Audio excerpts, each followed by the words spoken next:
I rise today to speak about the so-called Green New Deal and its impact on Indiana's agricultural community and our Hoosier farmers. As I said last week, this misguided Green New Deal is unaffordable, unattainable, and unrealistic.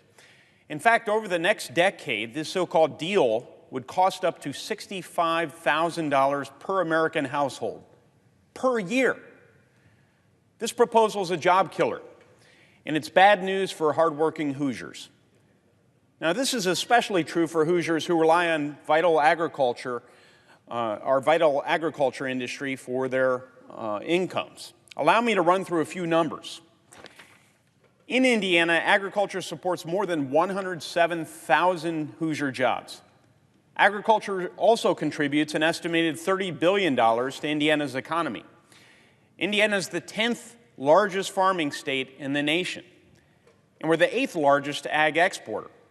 Perhaps most importantly, 97% of Hoosier farms are family-owned or operated. Agriculture is a main driver of our state's economy, and it's often said that Indiana feeds the world, and we take a lot of pride in that. So we need our ag community to continue thriving. And yet the sponsors of this Green New Deal have spoken about cutting back on the farming practices that employ Hoosiers and put food on the table. Imagine the crushing cost to Hoosier farmers of changing out all farm equipment for electric vehicles, or the cost of upgrading every single building on every farm in Indiana.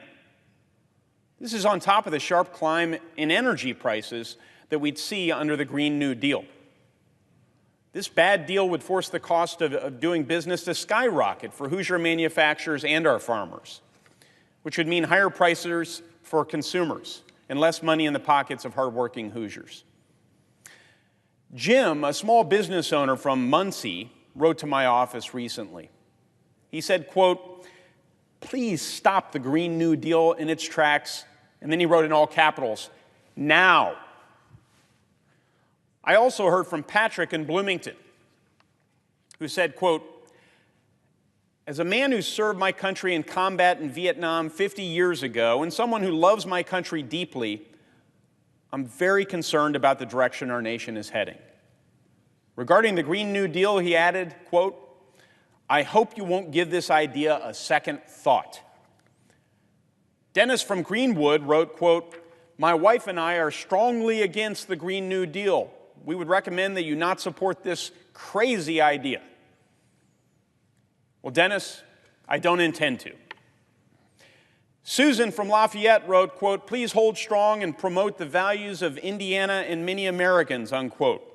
Bottom line, Hoosiers don't want this harmful Green New Deal. It sets unattainable goals, are bad for Hoosier farmers, it's bad for our economy, and it's bad for our families. Thank you, Mr. President. I yield the floor.